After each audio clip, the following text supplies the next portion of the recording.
llevo a la ciudad de los lamentos, yo llevo al sufrimiento inacabable, yo llevo con la gente condenada. El alto autor me hizo por justicia, yo soy el fruto del poder divino, del ser sumo y el amor supremo. A mí me precedieron solo cosas eternas, mas eterno yo perduro. Que el que cruce este umbral ya nada espere.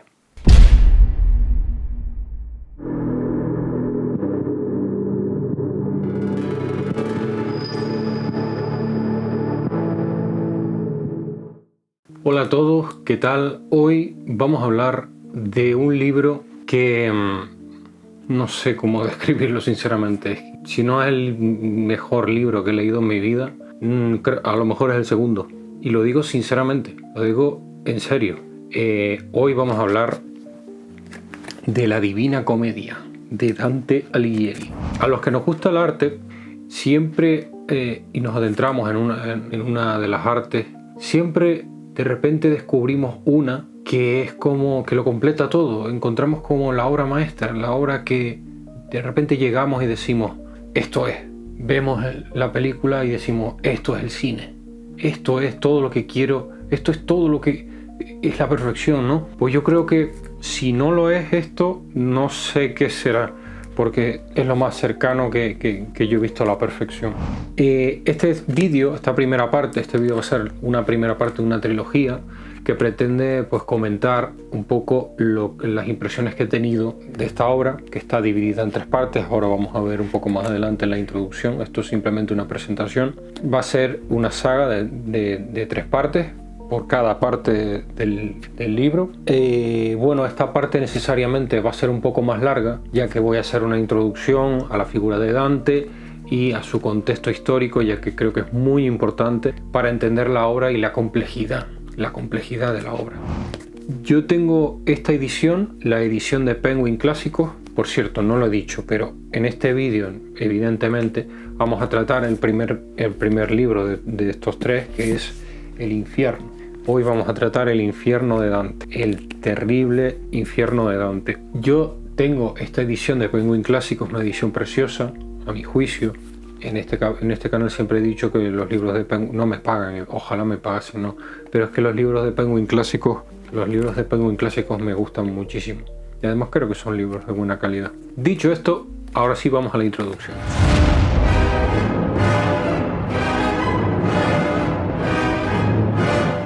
Bien, Dante Alighieri nace el 26 de mayo del año 1265, en la ciudad de Florencia, que por aquel entonces Florencia era como una pequeña ciudad-estado, ¿no? Se llamaba la República de Florencia, que se había fundado por allá por el 1115, si mal no recuerdo.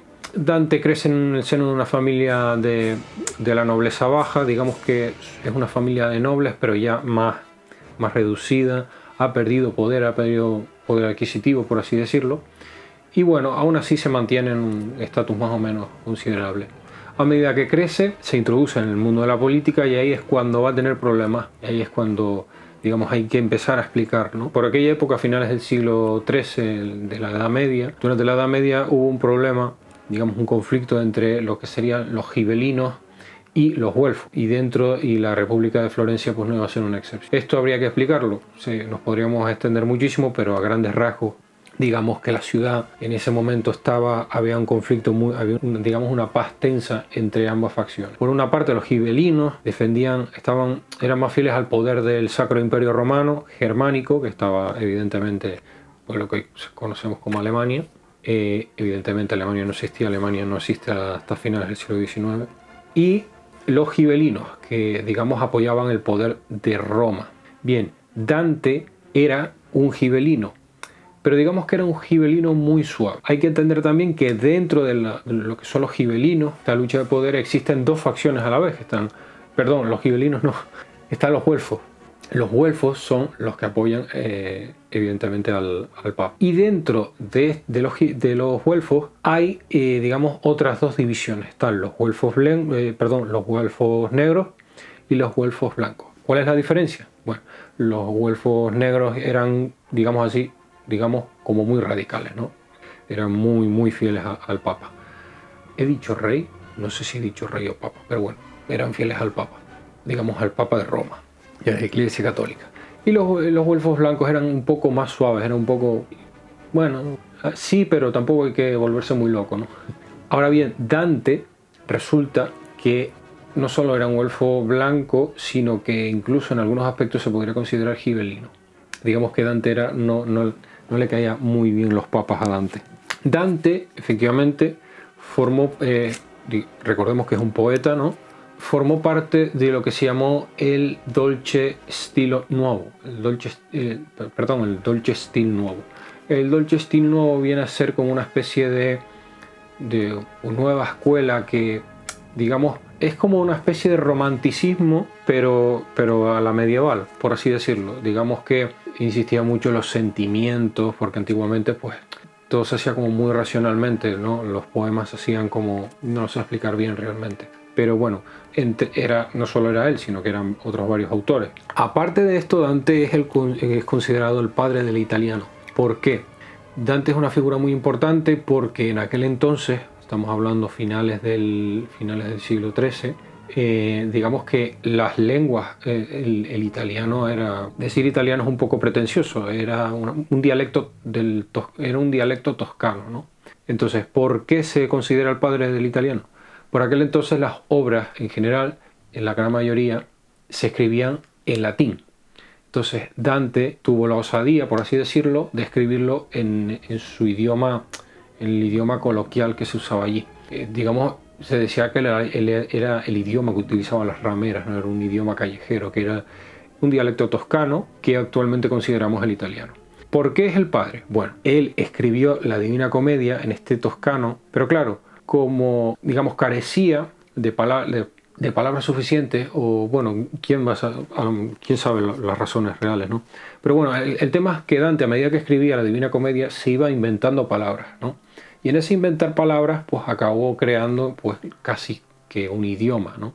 Y por eso se le considera el inventor del italiano. Digamos que el italiano es al toscano lo que el español es al castellano, por así decirlo, digamos que el italiano nace de la zona de la Toscana y el español nace de la zona de Castilla. En ese contexto de conflictos entre gibelinos y güelfos, Dante, recordemos que es un güelfo, y se da un punto crítico a finales del siglo XIII, principios del siglo XIV. Estamos hablando 1302. El año 1302 es cuando Dante, junto a otras personas, tienen que huir de Florencia porque bueno, se da una guerra y los gibelinos toman el poder. Entonces le dan como una especie de ultimátum donde le dicen, mira, o pagas 2000 florines, los florines eran la moneda de la época, o pagas 2000 florines o te juzgamos, ¿no? Entonces pues no, se negó a pagarlo junto a otros muchos güelfos blancos y le condenaron a la muerte. Entonces o se largaba o lo mataban. Entonces se largó y estuvo dando tumbos un poco por ahí, se fue a Roma, llamado por el Papa si mal no recuerdo, y acabó en la ciudad de Rávena, que está al este en la costa este de Italia, casi bastante cerca de Venecia. Entonces se asentó allí y allí fue donde él empezó a escribir la Divina Comedia allá por el año 1307 y la acabó por el 1315. Se dice que 15 no, 17, bueno sí 15. Tardó como unos 15 años en escribir la Divina Comedia. Antes de nada hay que explicar también otro tema muy importante, que es el tema de Beatriz, porque Beatriz es muy importante. ¿Quién es Beatriz? Aparte de ser un personaje que sale en la Divina Comedia, Beatriz es el gran amor platónico de Dante. Beatriz es, digamos, cuando Dante tenía 9 años, pues iba caminando por la calle, como le pasa a mucha gente, como nos pasa a muchos que nos enamoramos de una persona a simple vista, en la calle. No sé si a alguien le ha pasado, a mí me ha pasado, creo, sí. Entonces cuando Dante tenía 9 años, pues se encontró con esta joven y se enamoró por completo. Ella también tenía unos 9 años también. Y a partir de ese momento no dejó de amarla durante toda su vida hasta el día de su muerte. ¿Cuándo murió Dante? En el 21, 1321, si mal no recuerdo, sí. Dicho esto, Beatriz es muy importante. Bueno, la pobre murió en el año 1290, creo que es 1290, 1992. Bueno, pero murió por aquella época y Dante quedó destrozado. Nunca tuvo trato con ella, de hecho creo que nunca le habló, fue su amor platónico, le dedicó un poema que se llamaba Mundo Nuevo, si mal no recuerdo, que a lo mejor la estoy cagando, pero creo que se llamaba así, que bueno, era un poema dedicado hacia ella, un poema hermoso, que se puede encontrar entre otras obras suyas, como La Monarquía, también otra obra suya, pero bueno, vamos a centrarnos en la Divina Comedia. En este contexto, bueno, pues se enamora de ella, y esta va a ser un personaje muy importante dentro de la Divina Comedia. Por eso es importante entenderlo, porque es importante para su vida y para su obra. Dicho esto, ahora sí, vamos a pasar a la obra en sí. Bien, ¿de qué trata la Divina Comedia? La Divina Comedia efectivamente es un poema muy largo, dice que son como 14.000 versos, más o menos por ahí. La Divina Comedia es un poema que narra el viaje, es un viaje iniciático del propio Dante para, a través de los tres mundos de ultratumba, que serían el infierno, el purgatorio y el paraíso, todos de inspiración católica, hasta llegar a Dios. Hay que aclarar una cosa, Dante no muere, digamos que es arrebatado de sí mismo al dormirse, y digamos que por inspiración divina o algo así, porque tampoco está muy claro, a lo mejor está muy claro, pero yo no lo tengo muy claro. Digamos que no muere, eso es lo importante. Dante no muere, simplemente es arrebatado de sí, como se muestra al inicio que vamos a leer ahora, y hace ese viaje iniciático para mandar el mensaje, digamos, hace un recorrido por esas tres estancias de ultratumba, hasta llegar al paraíso, hasta unirse con Dios y luego volver para contarnos ese viaje, y ese viaje es la comedia. Bueno, hay un tema también, porque no se llama en sí la Divina Comedia. La Divina Comedia la llamó en una traducción una transcripción de Boccaccio. Boccaccio fue el que dijo que, digamos, le puso el nombre de la Divina Comedia, pero realmente se llamaba la Comedia. Pero bueno, no vamos a entrar ahí porque nos alargaríamos todavía más. Así que dicho esto, como ya he dicho, la Divina Comedia narra la historia de Dante a través de estas tres instancias. Que a su vez Dante no va a ir solo, le van a acompañar tres personajes. Esos personajes son, en primer lugar, Virgilio, en segundo lugar, Beatriz, y en tercer lugar, un señor, San Bernardo de Claraval. San Bernardo, ahora vamos a ir uno por uno. A ver, Virgilio evidentemente es el autor de la Eneida, y para Dante Virgilio es su maestro, su gran maestro, ¿no? Autor griego de la Eneida. La Eneida como género de aventura que va a inspirar directamente a la propia Divina Comedia. Luego está Beatriz, que lo va a guiar desde el final del purgatorio hasta el final del paraíso. La figura de Beatriz está narrada de una forma que, bueno, es espectacular. Ya lo veréis cuando lleguemos al purgatorio, pero hoy estamos en el infierno. Y finalmente, al final, será San Bernardo, o San Bernardino, San Bernardo, el que guía a Dante hasta la figura de Dios, digamos hasta el final, que es cuando se une a Dios, ¿no? Esos serían los tres personajes. El número 3 es muy importante dentro de Dante. ¿Por qué? Cada obra, es decir, tanto el infierno como el purgatorio como el paraíso, están divididos en 33 obras. Luego este número no es baladí, todos conocemos que, bueno, todos. Entonces el 33 años era la edad con la que murió Jesús en la cruz. Por eso es un número muy importante dentro de la mística cristiana, ¿no? Luego Beatriz, que es la propia amada de Dante. Recordemos que Beatriz ya ha muerto, por lo tanto está a las puertas del paraíso. Beatriz yace en el paraíso y es llamada para guiar a Dante hacia Dios. Y finalmente San Bernardo. San Bernardo fue un místico, creo que fue un místico italiano, un teólogo italiano, un monje, que bueno, escribió mucho acerca, pues eso, era un místico, un poco como Santa Teresa de Jesús o San Juan de la Cruz, por así decirlo, para poner un símil español. Entonces es muy importante también para Dante, ya que es él el que le lleva de la mano hacia Dios. Dicho esto, volvemos al 33. El 33 es un número muy importante en la historia, en la mística cristiana, por eso, porque es la edad en la que murió Jesús. Claro, 33 más 33 más 33 son 99, pero claro, falta un canto. Y es que el purgatorio, y es que el infierno no tiene 33 cantos, tiene 34. Pero hay un canto que es el prólogo, porque Dante no entra al infierno en el primer canto, entra en el tercero. Así que el primer canto es el prólogo y a partir del segundo es cuando ya empieza ese viaje con Virgilio, que ya veremos a continuación. Es decir, 33 cantos más 33 cantos más 33 cantos son 99, más el prólogo son 100. Un número redondo, el 100. Entonces nos centramos en el infierno, ¿vale? El infierno se divide en 9 estancias. Realmente son 8, porque la primera es el limbo, ¿no?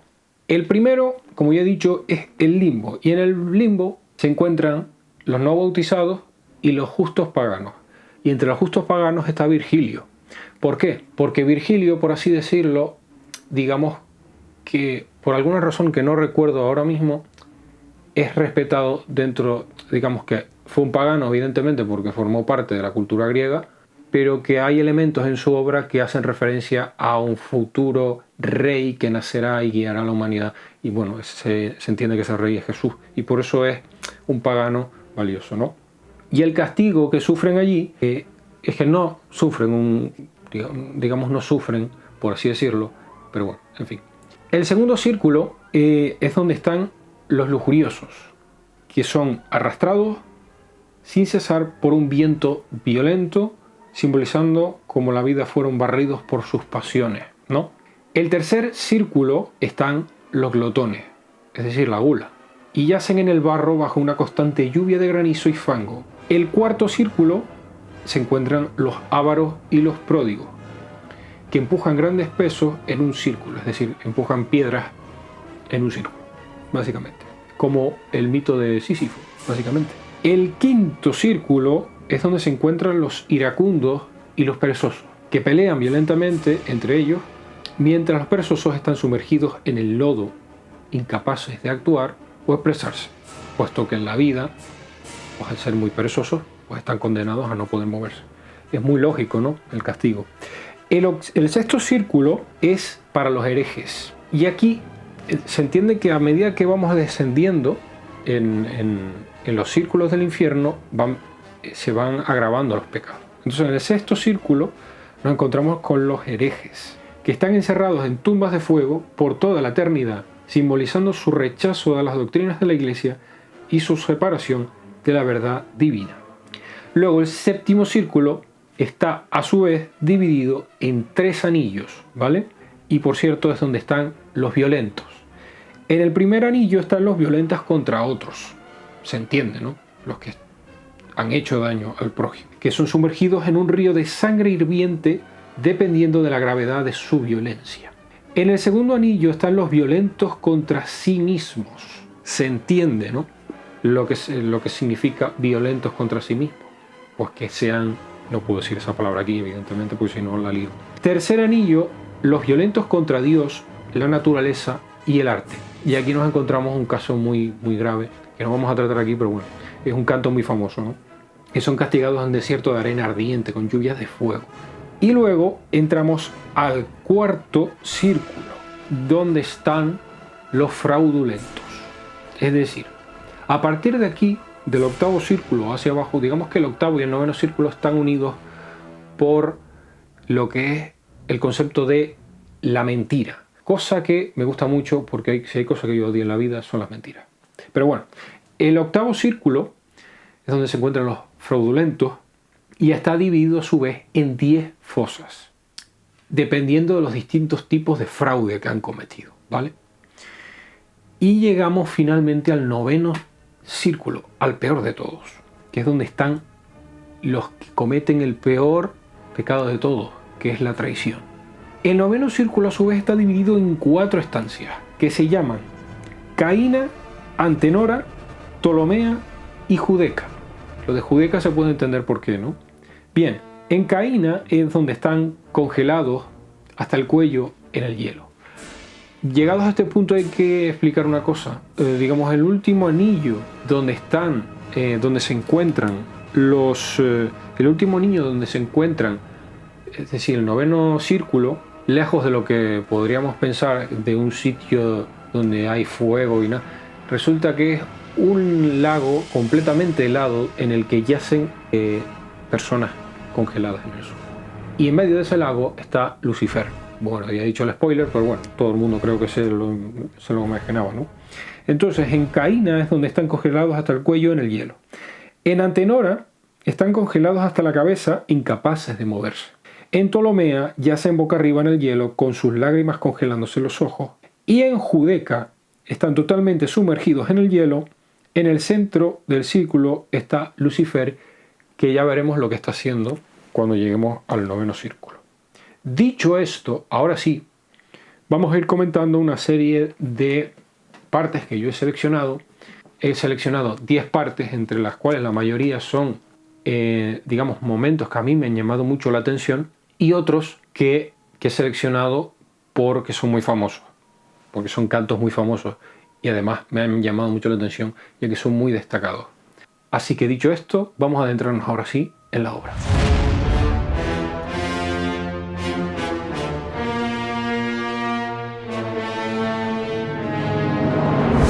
En el primer canto podemos ver, como ya dije, el prólogo, que comienza con estas palabras. Mediado ya el camino de la vida, me vi de pronto en la selva oscura, ya del todo perdido el rumbo cierto. Ah, tan difícil es decirlo, densa y ruda y fiera que era la espesura, que solo de pensarlo vuelve el miedo. La muerte no le gana en sinsabores, mas por tratar del bien que allí me cupo, escribiré de todo cuanto vi. Bien, aquí señala al principio varias cosas. Dice, mediado ya el camino de la vida. Esto quiere decir que estaba en la mitad de su vida, es decir, tenía aproximadamente unos 35 años. ¿Por qué se sabe esto? Bueno, al parecer en la época la gente de media solía durar unos 70 años. Entonces diréis, bueno, ¿cómo va a ser eso si en el siglo XIII la gente no duraba tanto? Bueno, eso es una mentira histórica que nos hemos creído. Antiguamente no es que la gente durara hasta los 25 años, es que había mucha mortalidad infantil. Es decir, de 9 niños que nacían, sobrevivían 2, por poner un ejemplo. Había una mortalidad. Ahora, de esos 2 tenían una vida pues normal hasta llegar a una edad pues de 70 o incluso 80 años. Entonces eso, se tenía aproximadamente unos 35 años, más o menos, ¿no? Básicamente, tenía unos 35 años. Y luego dice, me vi de pronto en una selva oscura, la selva oscura previa al infierno. Ya del todo perdido el rumbo cierto.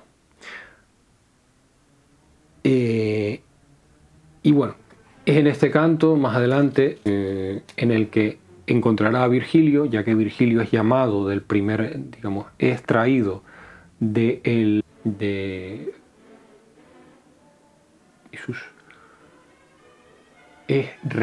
extraído del limbo en el que están, pues, lo que decíamos, los que no están bautizados, etcétera, para dirigir a Dante a lo largo del infierno y el purgatorio.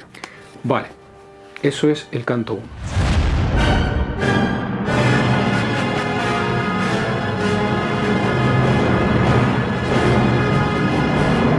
En el canto 3 es cuando llegan a las puertas del infierno. Y empieza así. Yo llevo a la ciudad de los lamentos, yo llevo al sufrimiento inacabable, yo llevo con la gente condenada.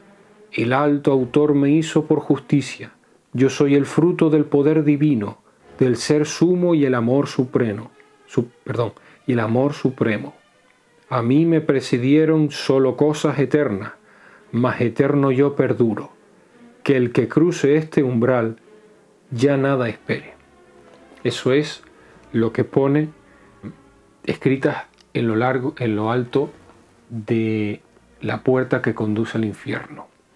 Aquel que cruce este umbral, que no espere nada. Duro, la verdad. Y dice más abajo, Allí suspiros, gritos y chillidos agobiaban el aire sin estrella, de modo que al instante medía el llanto. Es decir, ¿cómo sería la cosa? Que nada más llegar a la puerta se echó a llorar, porque se veía, ¿no? Se escucha, imagínense esa escena, ¿no? Gritos, chillidos, bueno, gente sufriendo, que al fin y al cabo es el infierno, ¿no? En fin. Dicho esto, pasamos al canto número 11. Perdón, es que los números romanos. Al canto número 11.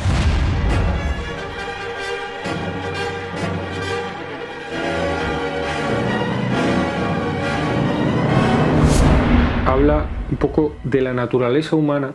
Yo no sabía interpretar realmente bien esto. Bueno, sí lo sabría, de hecho la explicación está aquí detrás.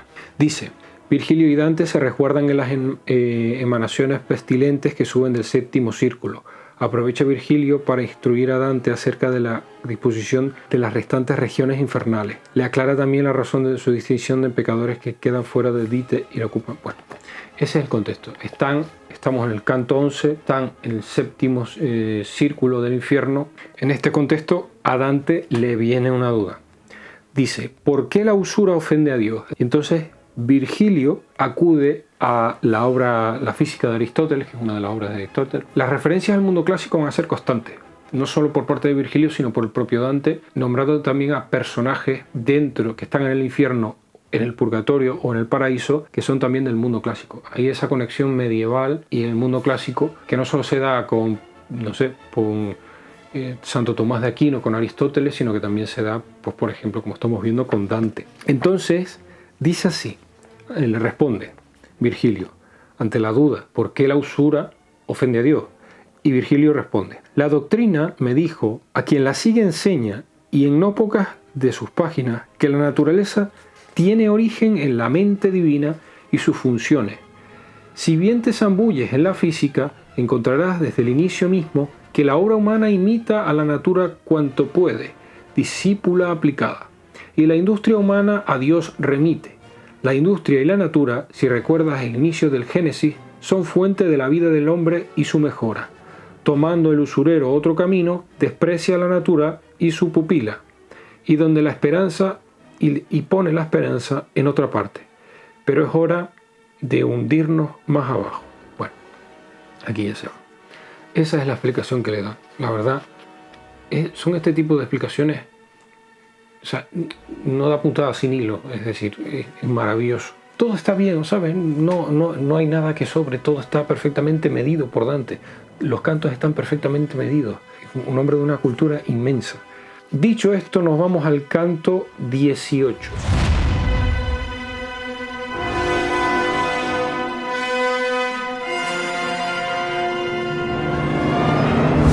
Se encuentran en el octavo círculo, ya estamos en el canto 18, se encuentran ya en el octavo círculo, se encuentran con un personaje llamado Alessio Interminelli. Y es un personaje que, en fin, vamos a leerlo, bastante escatológico. Bueno, vamos a leerlo. Dice: el fondo es muy angosto, para verlo hay que subir al punto culminante del arco, donde vuela la rocalla. Y a partir de aquí dice: eso hicimos, y entonces vi el foso a gente zambullida en un estiércol como traído de letrina humana. Y mientras escrutaba aquellos fondos, vi una cabeza tan llena de mierda que si era clérigo no estaba claro.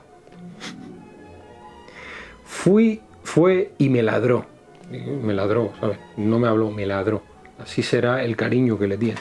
¿Por qué tengo losinas mirándome y las otras alimañas? Y yo le dije: porque o mal recuerdo o a ti te he visto con el pelo seco. Eres Alessio Interminei, eres Alessio Interminei, de Luca. Por eso te he hecho el ojo de esta forma. Y él, dándose con fuerza en la mollera, aquí me han soterrado las lisonjas en las que nunca se estragó mi lengua. Tras de lo cual mi guía, asoma un poco, me dijo: la cabeza, hasta que vean sus ojos claramente las facciones de aquella sucia y desgreñada moza, que ahí se rasca con las uñas puercas, y que ora se acuclilla, ora se alza. Estáis la puta que a su amante dijo cuando le preguntó: gozo de gracia a tus ojos, de toda la que quieras, y visto esto, ya has visto suficiente. Creo que queda bastante claro digamos, el pecado, ¿no? Por así decirlo.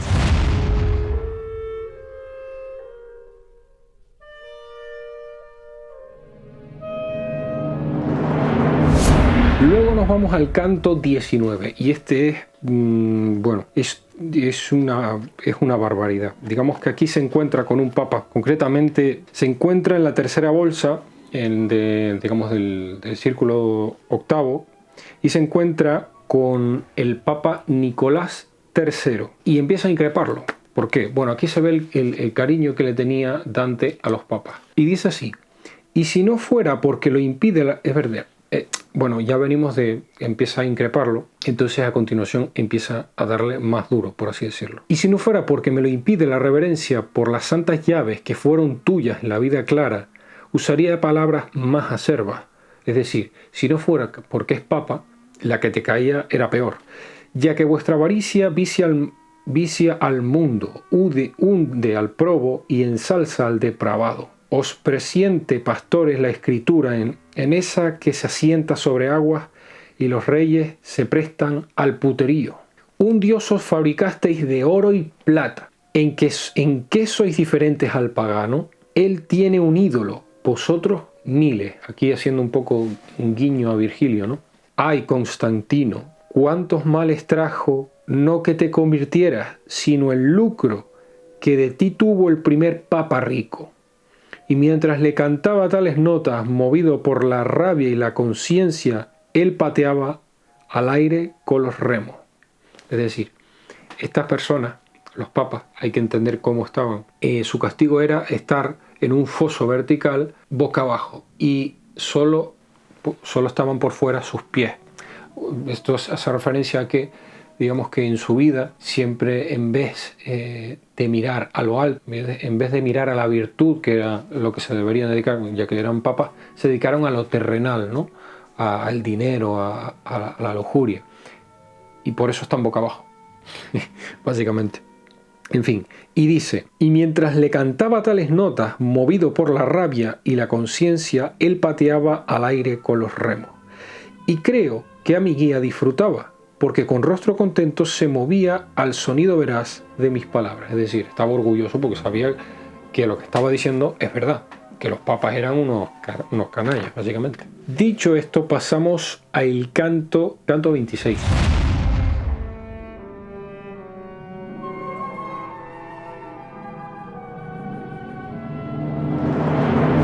Y aquí nos encontramos con, bueno, esto es de verdad espectacular. Yo cuando lo leí digo, esto me lo tengo que tatuar o algo, porque es impresionante. Dice esto: está en el puente de la octava bolsa, donde ven un círculo, donde ven un espectáculo de llamas que se desplazan albergando en su seno el alma de los condenados. Vale. Hasta ellos llega una llama doble, pues contiene dos almas, la de Ulises y la de Diomedes. ¿Vale? Se encuentra con Ulises y con Diomedes. Ulises, recordamos, la Ilíada y la Odisea. Lo que, digamos, más conocido por la Odisea, evidentemente. Aquí Ulises se encuentra porque, digamos que en esas aventuras que él tuvo, se alejó demasiado, fue demasiado en ese ímpetu por saber y por conocer, por tener conocimiento, fue demasiado lejos. Ahí hace una referencia, digamos, que sí, que el ser humano debe saber, pero hay un conocimiento que es sagrado y que no se puede pretender conocer, ¿no? Vemos que es un conocimiento reservado para un conocimiento divino, por así decirlo. Entonces Ulises fue demasiado egoísta y acabó aquí. Y dice así: oh hermanos, dije, que tras 1000 peligros al fin habéis llegado a este occidente, es decir, a Gibraltar ya, digamos a las puertas, a las columnas de Hércules, por así decirlo. Para lo que nos queda de vigilia, de los sentidos no podéis privaros, de ser vosotros los conocedores, allende el sol, del mundo sin humanos. Es decir, Ulises fue tan pretencioso que quiso pasar a un conocimiento superior que no estaba reservado para los humanos. Y dice así, aquí es donde viene la frase: pensad en vuestro origen, que no fuisteis hechos para vivir como las bestias. Lo vuestro es la virtud y saber cosas. impresionante, ¿no? Pero claro, es la virtud y saber cosas. Bueno, en otras traducciones es la virtud y la ciencia, depende de las traducciones, se entiende bien, ¿no? Es decir, uno puede ser virtuoso, pero hay un aspecto trascendente al cual no pueden llegar. Después de esto llegamos al canto 28º.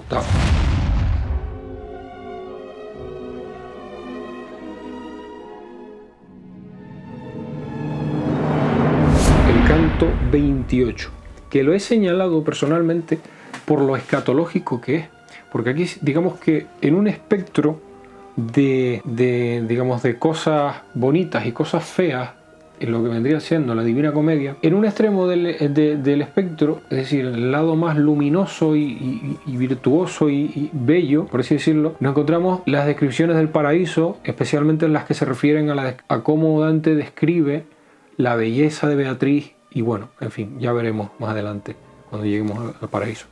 Y en el otro extremo nos encontramos con esto, que vamos a ver a continuación. De verdad es impresionante. A ver, seguimos en el noveno círculo, pero claro, en el noveno círculo, donde se encuentran los sembradores de discordia, que están abiertos en canal y mutilados. Es decir, hay un demonio que los abre en canal.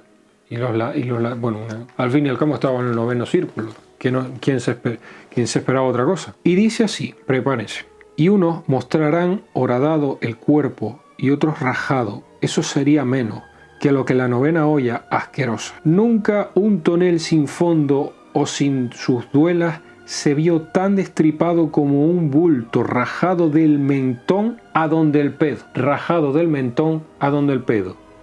Se entiende perfectamente lo horrible de la imagen. Ahora bien, le colgaba el mondongo entre las piernas y vi las vísceras y el triste saco de mierda hace de todo cuanto traga. Wow. En fin, terrible. Y luego pasamos al canto 29, el canto 29.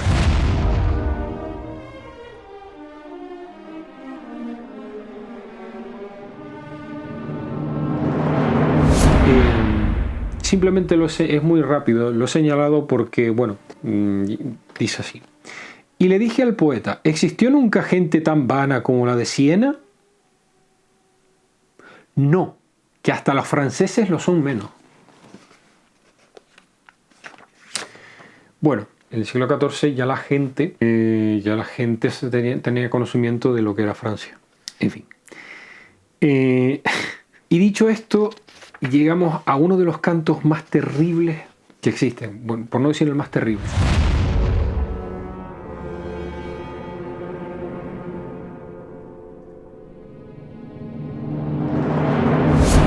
Ya llegados al canto número 32, se nos narra cómo los personajes Virgilio y Dante llegan al fondo del infierno, a ese lago helado donde yacen los cuerpos congelados de los traidores. Y de repente se encuentran con otra escena dantesca. Se encuentran un señor que le está mordisqueando la nuca, es decir, le está comiendo la cabeza, por así decirlo, a otro.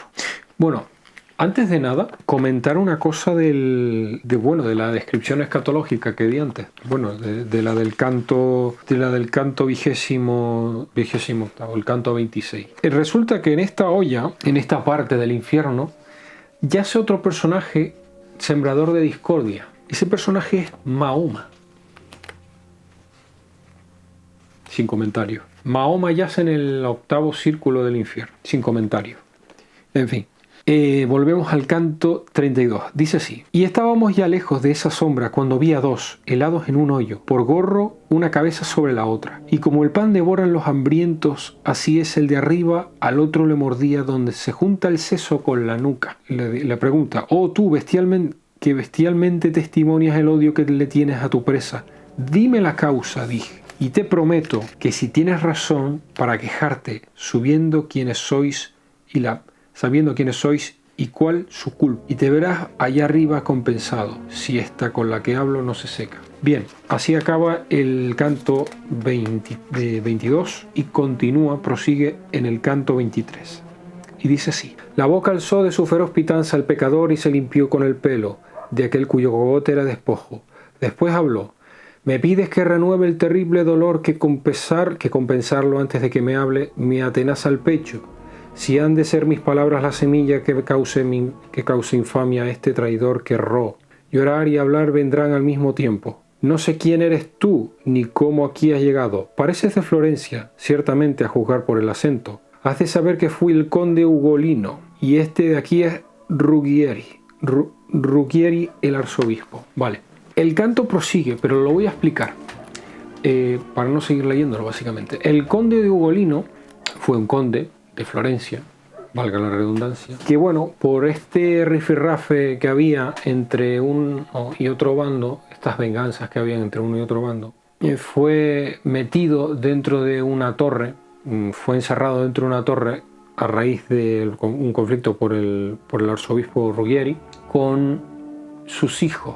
Y ya veremos lo que sucede a continuación. Dice, una tronera de la torre aquella, que hoy del hambre se llama por mi historia, y que aún ha de encerrar muchos otros, me había ya mostrado por su hueco algunas lunas cuando tuve el sueño que fatal rasgó el velo del futuro. Bueno, en este contexto está encerrado con sus hijos, lo cierran a cal y canto. Le dejan hasta entonces lo tenían encerrado, pero les daban de comer. Entonces llegan a la conclusión de que lo van a encerrar para siempre y lo cierran a cal y canto, con sus hijos, en la oscuridad, en una torre. Y dice así, cuando me desperté, antes de la aurora, oí llorar en sueños a mis hijos que allí dormían y pedían pan. Eres muy cruel si no te compadeces al ver lo que mi alma presentía. Bueno, más adelante dice, mi pequeño Anselmo dijo, no miras raro, ¿qué te pasa? No vertí lágrimas ni di respuesta todo aquel día ni la noche aquella, hasta que el nuevo sol brilló en el mundo. Tan pronto como tenue el rayo se colocó en la portal prisión, supe mi aspecto con ver el que tenían ellos 4. Ya se habían muerto. El último que quedaba vivo dice, Padre, nos dolería mucho menos que comieras la carne miserable con que tú nos vestiste. Tuya es, tenla. Entonces, una vez muertos todos los hijos, dice lo siguiente. E igual que tú me ves, vi caer a los 3 uno tras otro, entre el 5º y el 6º día. Entonces, ya ciego, tanteando sobre ellos, los días los llamé después de muertos. Luego, más que el dolor, pudo el ayuno. Y bueno, así acaba la historia del conde Ugolino, con esta frase. Luego, más que el dolor, pudo el ayuno. Claro, aquí nos deja dos opciones. Primero, eso de que pudo el dolor más que el ayuno puede significar que se murió de hambre o que se comió a los hijos.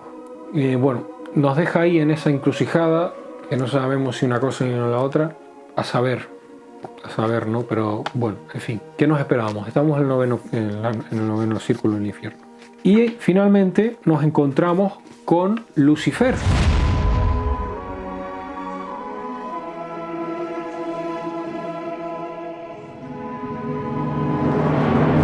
Y a Lucifer, que se encuentra en el centro de ese infierno helado, en la oscuridad, se encuentra Lucifer, el cual tiene 3 bocas.